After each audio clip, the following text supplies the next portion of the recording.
one time, the sedition unlike any other will unfold. The sedition foretold is Prophet Muhammad, peace be upon him, over 1400 years ago. A one-eyed deceiver with extraordinary powers, known as Al-masih Al-dajjal. His deception will mislead millions, but this isn't just a myth or a legend. Hundreds of years ago, a person was on an ordinary sea voyage. Tamim Al-dari, an ordinary man, found himself faced with one of the biggest secrets in human history. On a deserted island in a forgotten monastery, Tamim and his men met this chained person asking strange questions about science to come, about the Sea of Tabriya, about the palm trees of Paisan, about a prophet who would soon change the world, and the chilling truth. This person was none other than the Dajjal. Stay with me to uncover the full story. Don't forget to like and subscribe for more mystery. Let's begin our journey now. The story begins with Tamim Al-dari accompanied by 30 Arabs on a ship at sea. They said, "We stayed at sea for a whole month, and the waves took us to places we didn't know because of a strong storm that struck us. We were lost until the waves brought us to a remote island." Tamim and the people who were with him came down to the island, and they said, "We were met by a huge hairy beast, and we couldn't tell which was the front and which was the back. We told her, 'What are you? We have never seen a creature like you before.'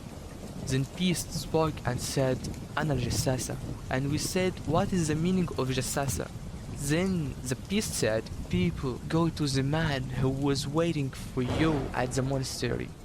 We ran away from this beast immediately, thinking it was a jinn. We entered this monastery, and suddenly we saw in front of us a person who was the biggest in build that we have yet to have seen. His arms was wrapped to his neck with chains, and his head and arms were also chained together to his knees. He can barely just look up, and he chained up well. He couldn't move. We said, 'What are you?' He said, 'You are able to hurt me because I'm chained up, so it's my right to ask you first. Who are you?' We said, 'We are people from the Arabs. We set a sail in our ship, and the storm hit us.' They said we got afraid of this person and we didn't feel safe. However, this person said to us, 'Tell me about the palm trees of Paisan.' Paisan is a city in Jordan. He wanted to know whether there were palm trees planted in there a lot. We said, 'What do you exactly want to know about Paisan?' He said, 'I ask you, are there more palm trees, and have they been filled with dates or not yet?' We said, 'Yes, it's full of palm trees and full of dates.' Then he said, 'Soon as palm trees and dates will become scarce, will no longer give fruits. Today in Jordan, dates are scarce now. They used to be in history abundance.' After this, he said, 'Explain to me about Buhayrat Tabriya. It's also close to Asham.' We asked him, 'What do you want to know about it?' He asked and said, 'Does it have water on it?' We said, 'Yes, a lot of water there.' He said, 'Soon water is going to go away. Now the water gone drier than before.' And after this he asked about Zaghar fountain. He said, 'Well, is there a large fountain, and do people plant a lot of vegetation around it and gives a lot of water?' We said, 'Yes, a lot of water there, and your words are correct.' And he asked about prophet.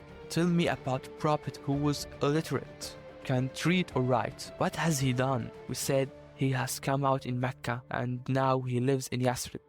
He asked, 'Have his people fought him?' We said, 'Yes.' And he said, 'What did he do?' He was driven out by his own people, but he went to another Arab, the Yathrib people, and those who embraced Islam, and they obeyed him.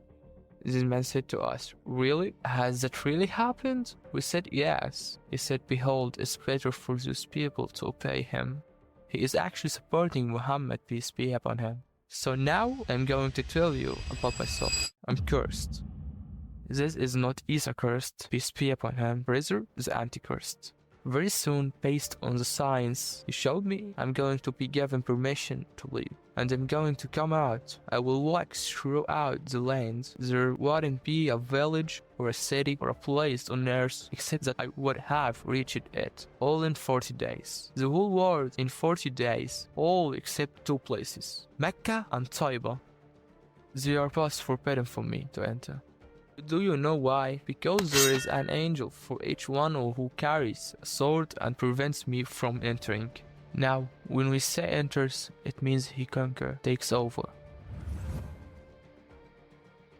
Let us move to the council in which Muhammad, the messenger of God, may God bless him and grant him peace, and his companions were sitting while they were listening to the story that happened with Tamim Al-dari. Our Prophet Muhammad started grabbing his stick. He put it close to his hip, and then he began to bang to hit the ground with it. But he was sort of tense, something very important, he was really tense about it. And he hit the floor and said, "Behold everyone, this is Taiba, which you are in right now." He said, "Didn't I tell you that this man will come out and won't be able to enter this land?" Because he had told them a lot about it before. Rasulullah, peace be upon him, said the speech of Tamim Al-dari amazed me, as he told me about him, because it's the same as what I used to tell you about Mecca and Medina. Al-dajjal near a place in the ocean on an island, and pointed towards the east. It's east of Medina. In one of these oceans towards the east, somewhere. So even the Prophet Muhammad, may God bless him and grant him peace, he doesn't know exactly where he is, but he knows that the Dajjal is in the direction he pointed. He is close to the Middle East. Al-Dajjal will arise first in Sham, in the Middle East area. The Jews will be the first to follow him because they are waiting for his coming out.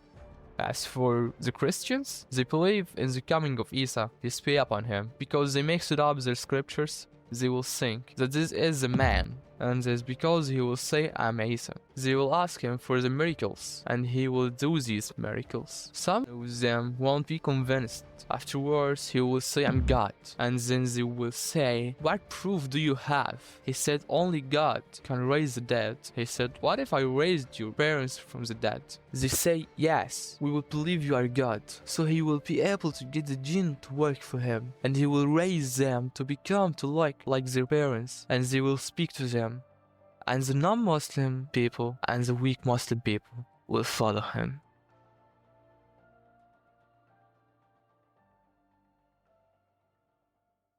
If you want to uncover more secrets and mysterious stories, don't forget to hit the like button and subscribe to the channel. Share your thoughts in the comments and tell me what you would like me to talk about in the next video.